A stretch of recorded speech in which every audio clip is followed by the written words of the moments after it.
네, 안녕하세요, 여러분.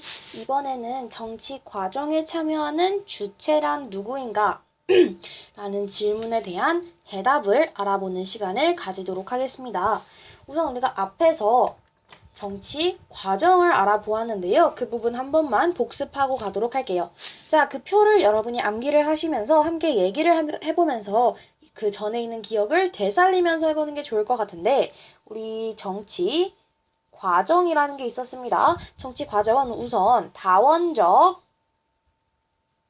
이익을 표출을 해야 합니다. 그죠? 다원적인 이익 표출, 그 다음에 이익을 집약해야겠죠? 이익을 집약한 후 이익을 집약하고 그 이익 집약에 따른 정책을 결정합니다.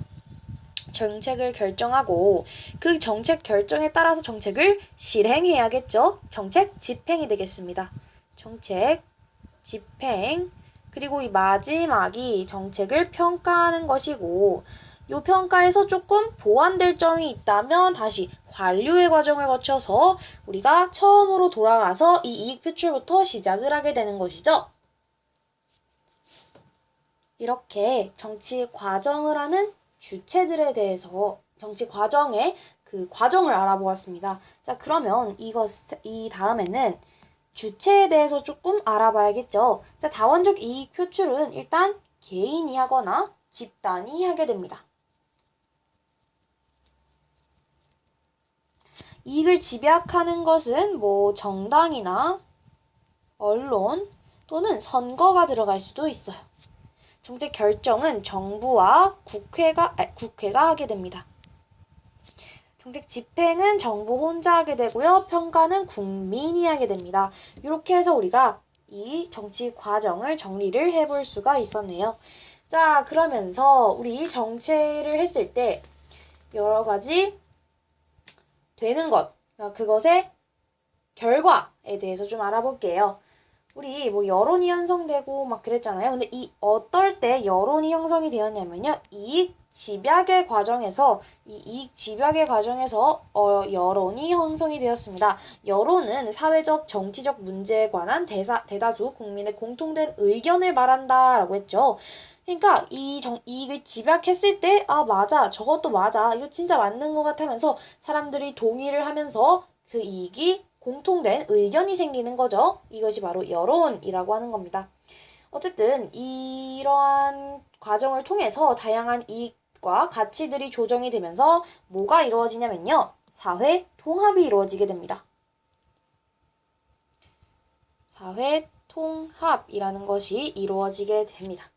이렇게 할 수가 있겠고, 자, 이번에는 이제 새로 배우는 내용이었습니다. 정치 과정에 참여하는 주체는 누구인가에 대한 내용을 알아보도록 합시다. 네, 이런 식으로 정리를 해 보았었죠. 자, 그러면 이번에 배워볼 내용은요. 자, 정치 과정에 참여하는 주체입니다. 자, 우리가 정치 과정에는요. 총 2가지의 주체가 참여를 한다고 했어요. 바로 공식적 주체와 비공식적 주체가 참여를 한다고 하였습니다. 자, 그러면서 이거를 여러분이 표로 암기를 해주시면 굉장히 유리해집니다. 자, 정치의 주체는 2가지로 나뉘어진다고 했습니다. 바로 공식적인 주체와 비공식적인 주체라고 말씀을 드렸었죠.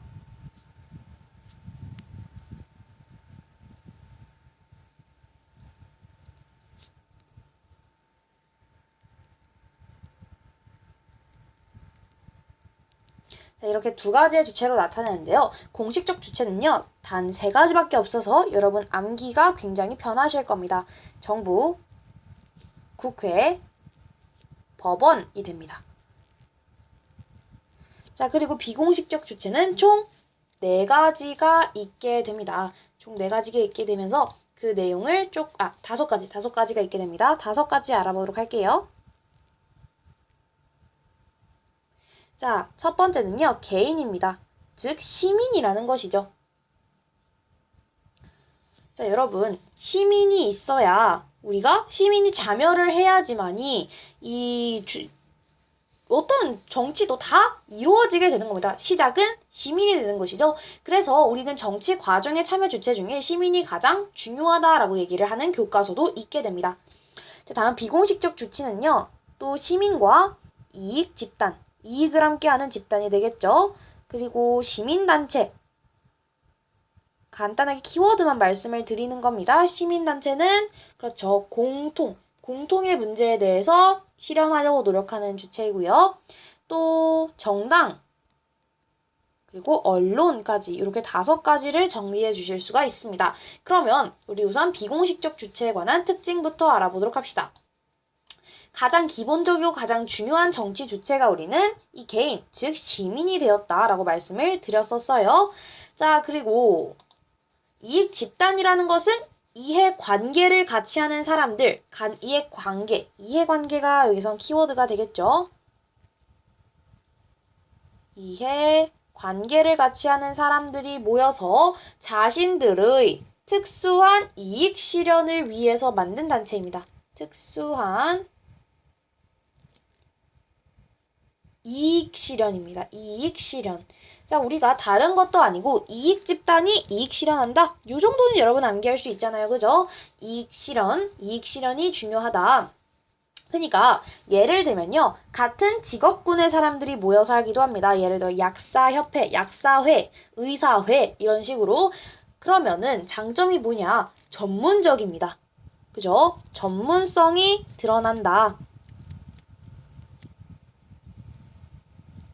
그러면 우리가 정책을 결정할 때 굉장히 도움이 많이 되겠죠? 자, 그러면서 정당의 기능을 보완하고, 만약에 이것이 지나친 이익을 추구하게 된다면, 공익과 좀 충돌이 되겠고, 사회적으로도 혼란이 오게 됩니다. 사회 혼란. 지나친 이익을 추구하게 된다면 어떠한 문제점이 오는지도 생각을 한 번씩 해주시기 바랍니다. 공익과 충돌을 하게 됩니다.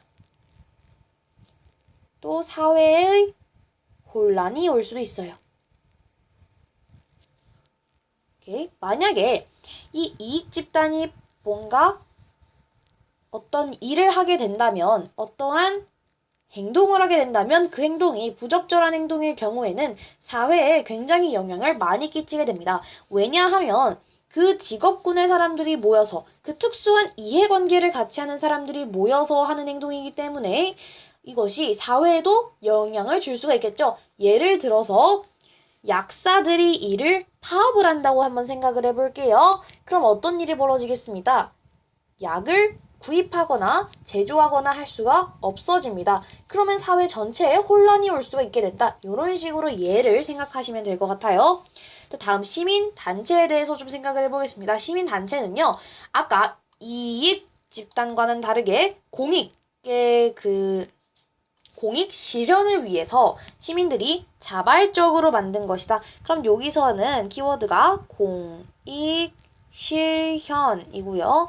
또 하나의 키워드가 자발적입니다.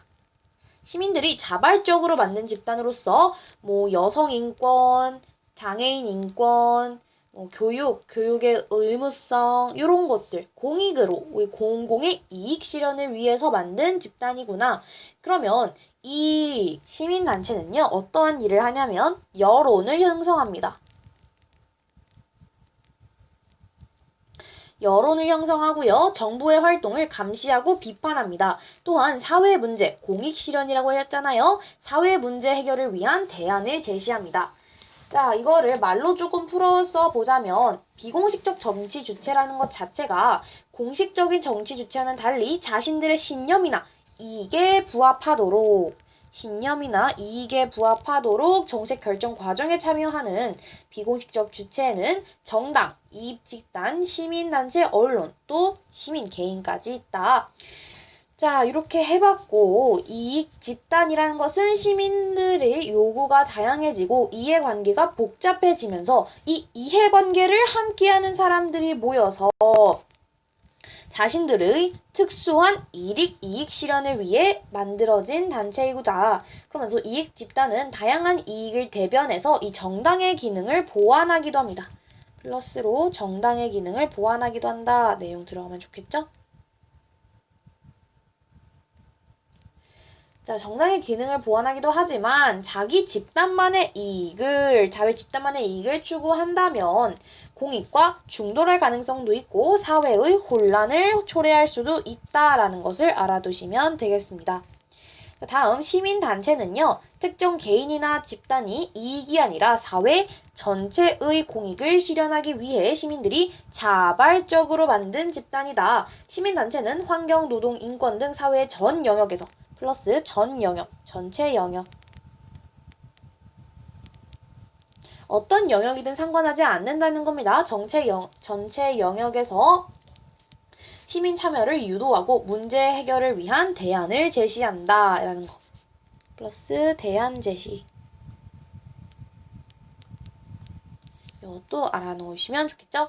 자, 우리가 다음에 볼 것은 정당입니다. 정당은요. 이 목적이 뚜렷하게 나타나 있습니다. 바로 정치 권력의 획득입니다.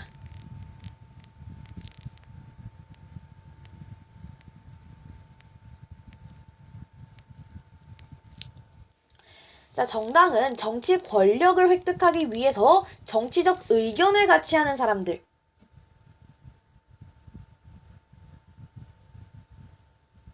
정치적 의견을 함께하는 사람들이 만든 단체입니다. 오케이. 자, 그러면 국민의 의사를 대변할 대표자를 뽑는 선거에 후보자를 추천하고 이들을 당선시키기 위해 노력합니다. 또한 다양한 국민의 의견을 모아 국회나 정부에 전달을 하고 이를 정책으로 반영시키고자 노력합니다. 자, 여기서 선거, 대표자를 뽑는 선거에 후보자를 추천하고 이들을 당선시키기 위해 노력한다는 말은 우리나라는 대통령제에 기반 근거하고 있기 때문에 대통령제에 근거할 때는 여당과 야당으로 구분을 하게 됩니다.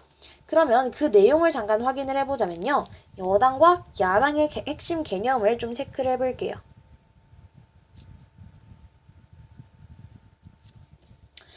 정권을 획득한 당을 여당이라고 합니다. 그에 비해서 그렇지 않은 나머지 당들을 우리는 야당이라고 하는데 정권 획득을 한 당은 딱 한 당밖에 없어요. 딱 하나의 당밖에 없게 됩니다.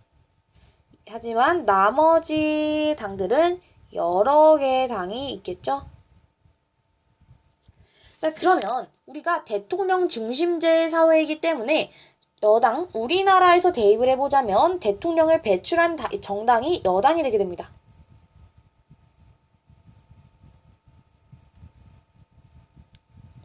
자, 그에 반해서 의원 내각제에서는요, 국회에서 다수석을 차지한 정당을 여당이라고 한다는 것까지 알아두시면 좋을 것 같습니다. 이런 내용도 알아두시면 나중에 굉장히 도움이 되기 때문에 조금씩 생각은 해보시면서 궁금한 내용이 있다면 궁금한 내용을 얼른 해결하기 위해서 노력을 해야죠, 우리는. 자, 어쨌든 정당은 정치 권력을 획득하고 정치적 의견을 함께하는 사람들이 만든 단체입니다. 그러면서 여론을 형성하고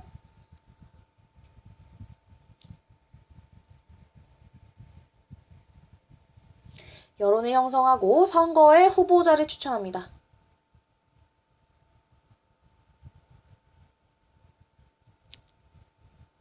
이것을 우리 학급 회장을 뽑는 것에 대입을 하시면 안 됩니다. 어쨌든 이 국민의 의견을 국회나 정부에 전달을 할 수가 있어요. 그리고 우리가 또 하나 생각해보자면 이 정당이라는 것은 책임을 지게 됩니다. 오케이? 정당은 일단은 이거 내용부터 정리를 해드리도록 하지요.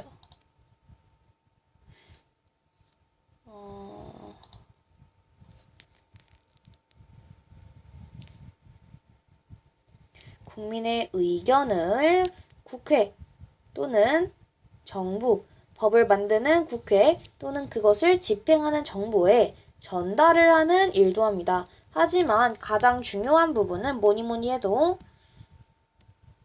이 정당만이 연대 책임을 지게 됩니다.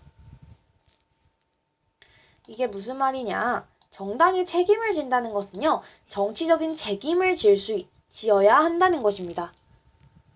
그리고 여러분 생각하시면요. 뭔가 이 정당이 뭔가 여기에 들어가도 이상하지 않을 것 같은 느낌이 드시죠? 그러니까 이 정당은 나머지 단체, 나머지 비공식적 주체들보다는 조금 더 우리 사회에 영향을 많이 끼친다고 판단이 되기 때문에 정당은 정치적인 책임을 져야 합니다. 그래서 우리 여러 국회의원들을 보시면요. 만약에 국회의원들이 부적절한 행동을 하고 잘못된 행동을 하고 도덕적으로 법적으로도 잘못된 행동을 하게 된다면 그 당은 해산을 하거나 그러할 의무가 있다는 것입니다. 따라서 자신의 행동에 책임을 져야 한다. 정치적 책임을 지는 그런 참여 주체가 되겠습니다. 하지만 나머지는 정치적 책임을 지지 않습니다. 오직 정당만이 정치적 책임을 지게 됩니다. 그러면 다음 언론에 대한 내용을 알아보도록 하겠습니다. 언론은 정치적 쟁점이나 사회 문제 등 정치 과정 전반에 관한 정보를 제공하는 정치적 주체가 됩니다. 그래서 키워드는 정보 제공이 되겠네요. 정보를 제공하고요. 예를 들어 TV, 라디오, 신문 이런 식으로 언론을 통해서 우리는 정보를 받을 수 있습니다. 그래서 이 언론은 여론을 형성하는 데 가장 많은 일을 하겠죠? 여러분이 느끼기에도 그럴 것 같습니다. 여론을 형성하게 되고요. 여론 형성이라고 쓰시면 됩니다. 자, 여론 형성을 하고 정책에 대한 해설 또는 비판을 제공합니다. 자, 그러면서 이 정부 정책에 감시 및 비판을 하게 되는데 여기서 이 언론이 지켜야 할 3가지 의무사항이 있습니다. 한번 확인을 해보시죠. 언론은 이러한 일들을 지켜야 합니다. 일단 신속해야 합니다. 두 번째는 정확해야 합니다. 세 번째는 공정해야 합니다. 왜냐하면 우리가 앞에서 어떤 내용을 보았냐면요. 이 내용이 들어갔을지는 모르겠습니다만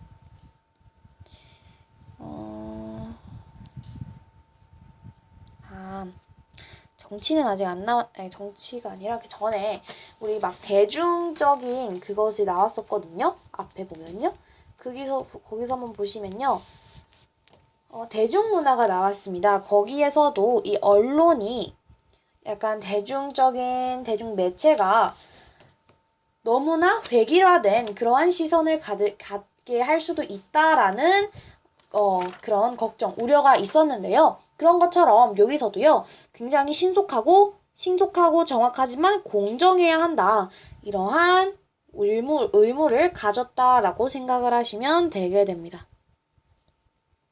다시 신속하고 정확하고 공정성을 가져야지만 제대로 된 언론의 일을 할 수가 있다라고 말씀을 드렸습니다.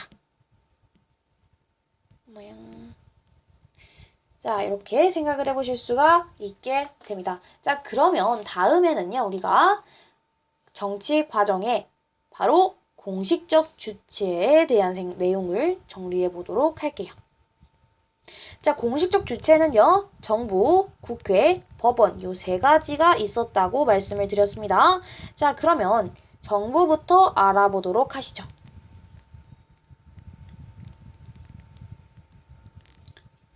자, 정부는 우리가 어떤 일을 할 수가 있냐면요. 국회에 법률안을 제출할 수 있습니다. 왜 그러냐? 자,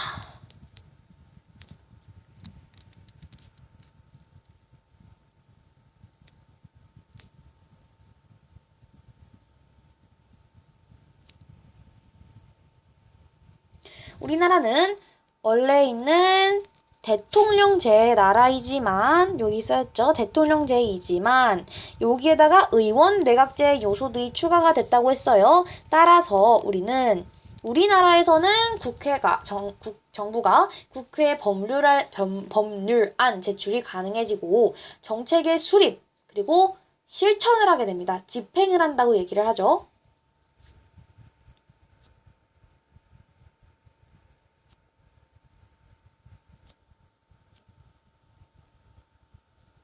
이 내용까지 정리해 보시면 됩니다. 풀어 써서 있는 내용을 들어보자면 정부는 국회에서 제정한 법률에 기반하여 이를 실현하기 위한 정책을 구체적으로 수립하고 집행합니다. 그죠?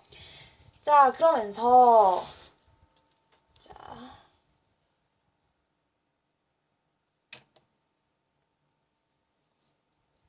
여기서 키워드는 정부는 법률에 기초한 구체적인 정책 수립 및 집행이 되겠습니다. 그죠? 자, 그리고 다음 볼 게 바로 국회입니다. 국회는 국민의 대표 기관으로서 법률을 제정하고 개정한다라는 것이 특징이 되겠습니다. 법률을 제정하고 개정한다라는 것이 특징이 되겠고, 정부의 정책을 감시하면서 비판을 하게 됩니다. 정부 정책을 감시하고 비판을 하게 된다는 것이죠. 자, 그럼 여기서의 키워드 한번 볼까요? 국회는 법률의 제정, 개정이 가장 중요하다라는 것을 알 수가 있겠습니다. 그죠? 자, 마지막 법원입니다. 법원에서는 어떤 것을 통해서 하냐? 바로 그렇죠. 재판을 통해서 법률이나 정책과 관련된 분쟁을 해결하는 국가기관이 되겠습니다. 따라서 재판을 통해서 법률이나 정책과 관련된 분쟁을 해결한다 라는 것을 알 수가 있겠네요. 자, 키워드 한번 볼까요? 법원은 재판을 통해 정책 집행 과정에서 분쟁을 해결한다라는 것을 알 수가 있었네요. 이렇게 표를 정리를 해보았습니다. 그러면 비공식적 정치 주체가 헷갈리는 내용이 많이 나와 있기 때문에 중요한 내용을 조금 확인을 해보도록 할게요. 일단은 요 개인, 시민 요 부분은요. 여러분이 생략하셔도 괜찮은 부분입니다. 나오는 교과서도 있고 나오지 않는 교과서도 있기 때문에 나오는 교과서에서는 그냥 들어가면 되지만 그렇게 중요하지는 않구나 라는 것만 알아두시고 요 네 가지가 가장 중요하다. 확인해 볼게요. 비공식적 정치 주체에서 첫 번째 정당을 보도록 하겠습니다. 자, 선거에서 후보자를 추천하고 당선시키기 위해서 노력, 국민의 의견을 모아서 국회나 정부에 전달하고 이를 정책에 반영시키기 위해서 노력한다. 다음 이익집단입니다. 자, 이익집단은 자기 집단의 특수한 이익을 실현하기 위해서 노력합니다. 예를 들어 약사회, 의사회, 한의사회, 택시조합처럼요. 자, 다음 시민단체에 대해서 좀 알아봅시다. 시민단체란 국가기관의 정책을, 자, 시민단체는 공익을 위해서, 공익 실현을 위해서 힘쓴다라고 했습니다. 또 시민들의 자발적인 참여가 있다. 국가 기관의 정책을 비판하거나 감시하게 되는데요. 환경운동연합, 녹색소비자연대, 내셔널 트러스트, 그린피스 등이 있겠죠. 다음 언론을 보겠습니다. 여론을 수렴해서 국회나 정부에 전달하고 정책에 대한 정보를 전달하고 비판과 해설을 제공한다. 신문, 텔레비전, 인터넷 뜻이 되겠죠. 그러면서 신속하고 정확하고 공정해야 한다는 그런 세 가지 원칙을 기반으로 하면서 언론은 여론을 수렴하기도 합니다. 자, 그러면 앞에 있는 표로 다시 넘어와서 내용을 생각해 보도록 합시다. 자, 우선 다원적 이익 표출을 하는 개인이나 집단은 어떤 것이 되었나요? 개인은 그렇죠. 비공식적 정치 주체가 되었죠. 자, 정당, 언론, 선거, 여기 있는 다 주체들은 비공식적이 됩니다. 자, 그러면서 정책을 결정하는 국회와 정부는 공식적인 정치 주체가 되고요. 여기에 공식적에는 법원도 포함이 됩니다. 재판을 통하여 정책 집행 과정에서 분쟁을 해결한다. 자, 정부 또한 공식적 정치 주체입니다.